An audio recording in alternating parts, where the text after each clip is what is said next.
Good morning बच्चों। Last lecture में अपन पढ़ रहे थे स्फेरिकल मिरर के बारे में। आज थोड़ा आगे बढ़ते हैं। ठीक है, आज अपन पढ़ते हैं rules of image formation in spherical mirror. Spherical mirror के अंदर अपन इमेज बनाते हैं, जैसे कॉनकेव और कॉन्वेक्स मिरर से जो इमेज बनाएंगे उसके अंदर अपन को कुछ रूल्स फॉलो करने पड़ते हैं, रेज के लिए, इंसिडेंट रे के लिए। ठीक है, तो वो रूल्स अपन देखने वाले हैं। ये 4 रूल्स है मेनली, ये 4 रूल्स फॉलो करेंगे अपन। इनको वन बाय वन अपन देखते हैं। पहला रूल तो दे रखा है कि the ray parallel to the principal axis, यानी प्रिंसिपल एक्सिस के पैरेलल इंसिडेंट रे रिफ्लेक्शन के बाद में किधर से मूव करेगी। तो पहले अपन बात करते हैं बच्चों, पहले अपन बात करते हैं कॉनकेव मिरर की। कॉनकेव मिरर, ठीक है, ये कॉनकेव मिरर है। आउटर पार्ट इसका पॉलिश्ड है, इनर पार्ट क्या है, रिफ्लेक्टेड पार्ट है। इनर पार्ट से रिफ्लेक्शन होगा। ये मैंने ड्रॉ की प्रिंसिपल एक्सिस। कल मैंने बताया प्रिंसिपल एक्सिस क्या होती है, the line joining centre of curvature and pole. ये बच्चों होता है पोल। ठीक है, centre of curvature and pole को जो लाइन ज्वाइन करती है उसको क्या बोलते हैं अपन, प्रिंसिपल एक्सिस। तो अपन को बोला कि प्रिंसिपल एक्सिस की जो पैरेलल रे इंसिडेंट होगी वो रिफ्लेक्शन के बाद में किधर से निकलती है। तो मैंने ये प्रिंसिपल एक्सिस है, इसके पैरेलल रे इंसिडेंट की, ये लो, इसके पैरेलल रे इंसिडेंट की, पैरेलल इंसिडेंट हुई। अब जो रे पैरेलल इंसिडेंट होती है बच्चों, वो रे किधर से निकलेगी, फोकल पॉइंट से।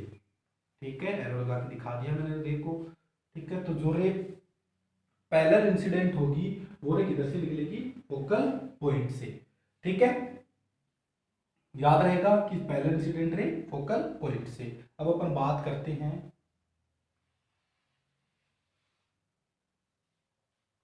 Convex mirror. Today we will learn con, ये लो देखो कॉन्वेक्स। तो कॉन्वेक्स के अंदर पैरेलल इंसिडेंट कराओ, कॉन्वेक्स के अंदर पैरेलल इंसिडेंट कराए।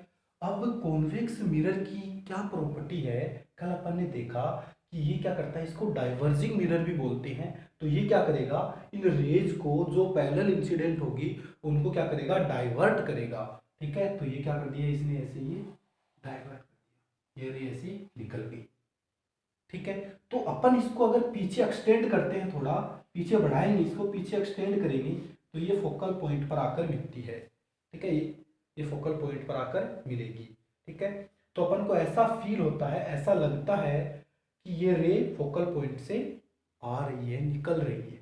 ठीक है, तो पहले तो पॉइंट कौन सा था कि जो प्रिंसिपल एक्सिस के पैरेलल इंसिडेंट रे कॉनकेव मिरर के अंदर होगी तो वो फोकल पॉइंट से निकलेगी, और कॉन्वेक्स में होगी तो वो अपन को ऐसा अपीयर होगा कि वो फोकल पॉइंट से निकल रही है।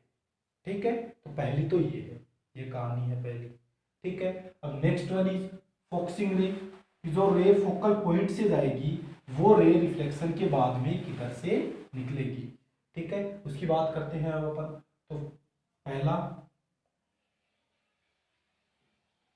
ये तो मैंने बनाया कॉनकेव मिरर बच्चों, कॉनकेव मिरर देखो, ये है कॉनकेव मिरर। ठीक है, तो फोकल पॉइंट से मान लो इसका फोकल पॉइंट है ये। ठीक है, ये रे फोकल पॉइंट से इंसिडेंट हुई, ये लो। अब ये रिफ्लेक्शन के बाद में हो जाती है बच्चों प्रिंसिपल एक्सिस के पैरेलल। ठीक है, तो जो रे फोकल पॉइंट से निकलेगी वो रिफ्लेक्शन के बाद में कैसे हो जाएगी, पैरेलल। ठीक है, ये कॉनकेव मिरर की बात है। अब नेक्स्ट कॉन्वेक्स मिरर।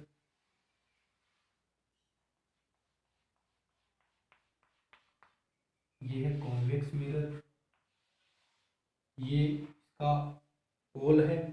अब इसके अंदर क्या करना है अपन को, इसके अंदर बच्चों ये होगा कि मान लो ये इसका फोकल पॉइंट है, तो जो रे फोकल पॉइंट की ओर इंसिडेंट होती है, जो रे फोकल पॉइंट की ओर इंसिडेंट होगी, मान लो ये फोकल पॉइंट की ओर इंसिडेंट हो रही है, तो जो रे फोकल पॉइंट की ओर इंसिडेंट होगी वो रिफ्लेक्शन के बाद में ऐसे पैरेलल हो जाती है। ठीक है, तो पहली तो थी पैरेलल रे। तो पैरेलल रे का तो क्या था कि जो पैरेलल इंसिडेंट हो रही थी वो रिफ्लेक्शन के बाद में फोकल पॉइंट से निकल रही थी। ठीक है। और फोकल पॉइंट वाली रे जो फोकल पॉइंट से इंसिडेंट होगी वो रिफ्लेक्शन के बाद में क्या हो जाएगी, पैरेलल हो जाएगी, अपोजिट है दोनों एक दूसरे के। ठीक है, यही दोनों ज्यादा काम में लेते हैं दोनों रूल, तो इसलिए ये याद रखना कि जो पैरेलल होगी वो फोकल पॉइंट से जाएगी और जो फोकल पॉइंट से जाएगी वो पैरेलल हो जाएगी रिफ्लेक्शन के बाद में। ठीक है, दोनों सेम सेम है। थर्ड वन पढ़ते हैं अपन नेक्स्ट।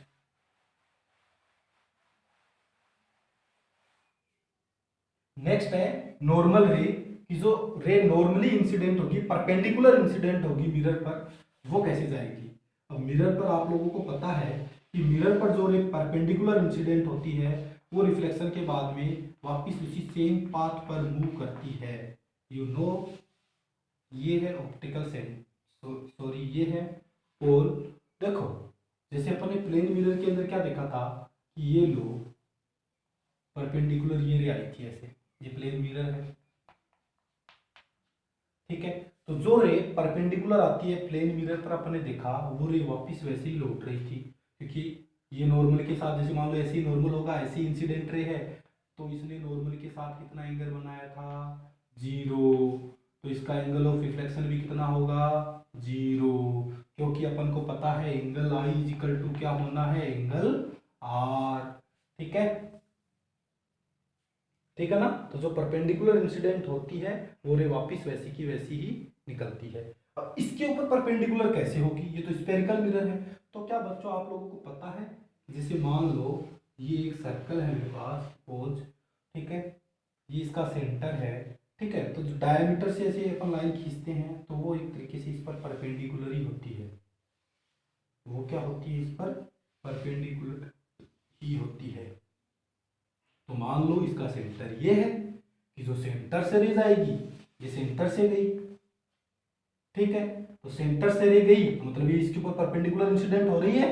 तो परपेंडिकुलर इंसिडेंट होती है तो क्या वो वैसे ही सेम पाथ पर मूव करती है, तो इसलिए क्या किया इसने, वापस वैसे ही लौट गई। यहां से देखो यही प्लेन मिरर के अंदर था, ये इसके अंदर है। ठीक है, नेक्स्ट अब बात करते हैं कॉन्वेक्स की, मिटा दूं,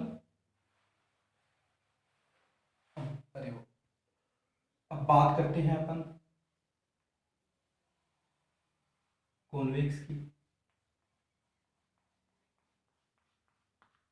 ये लो, ये प्रिंसिपल एक्सिस है।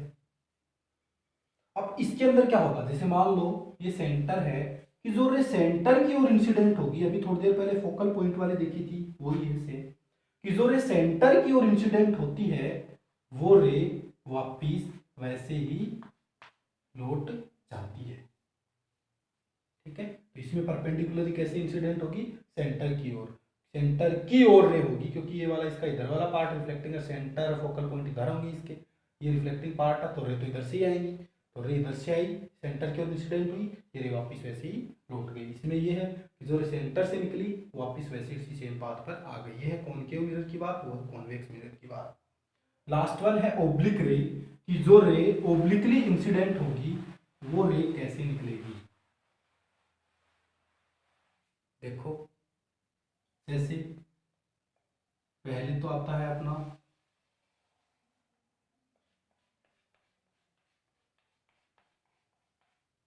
कॉनकेव। अब देखो जैसे ये रे ऐसे इंसिडेंट हुई, इसने ये एंगल बनाया आई, मान लो थीटा बनाया सपोज, ठीक है, ये एंगल इसने बनाया थीटा। अब रिफ्लेक्टेड रे भी ऐसी जाएगी, क्योंकि ये भी एंगल कितना ही बनना चाहिए, थीटा, क्योंकि अपन ने पढ़ा है angle I is equal to angle R. ये है रिफ्लेक्शन का लो, रिफ्लेक्शन का लो था angle of incidence is equal to angle of reflection. तो जितने एंगल से इंसिडेंट होगी उतने ही एंगल से इसका रिफ्लेक्शन होगा, यानी इंसिडेंट रे इसके साथ जितना एंगल बनाएगी, नॉर्मल के साथ जितना एंगल बनाती है, रिफ्लेक्टेड रे भी नॉर्मल के साथ इतना ही एंगल बनाती है। यह है लॉ ऑफ रिफ्लेक्शन। ठीक है, नेक्स्ट ये है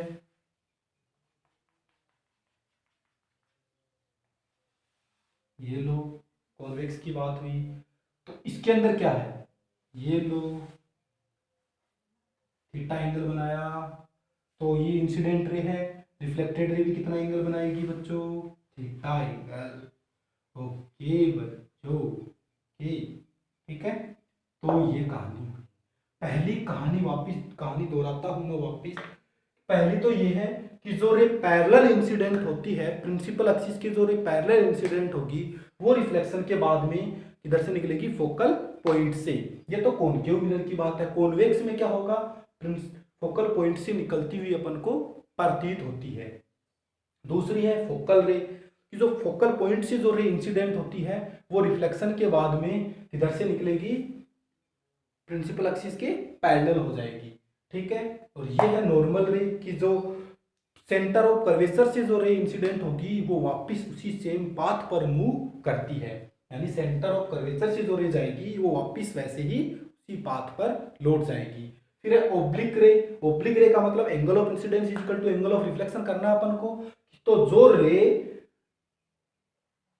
इंसिडेंट रे नॉर्मल के साथ जितना एंगल बनाती है उतना ही रिफ्लेक्टेड रे बनानी चाहिए। तो यानी ये रे मान लो ऐसे इंसिडेंट हुई, इसने थीटा एंगल बनाया इसके साथ, तो ये रिफ्लेक्शन के बाद भी कितना एंगल बनाएगी, थीटा। ऐसी सेम इसमें, ठीक है। अब अपन नेक्स्ट पढ़ेंगे, नेक्स्ट लेक्चर के अंदर, नेक्स्ट डे, कि image formation by concave mirror, यानी स्पेरिकल मिरर से अपन इमेज फॉर्मेशन पढ़ेंगे, ठीक है।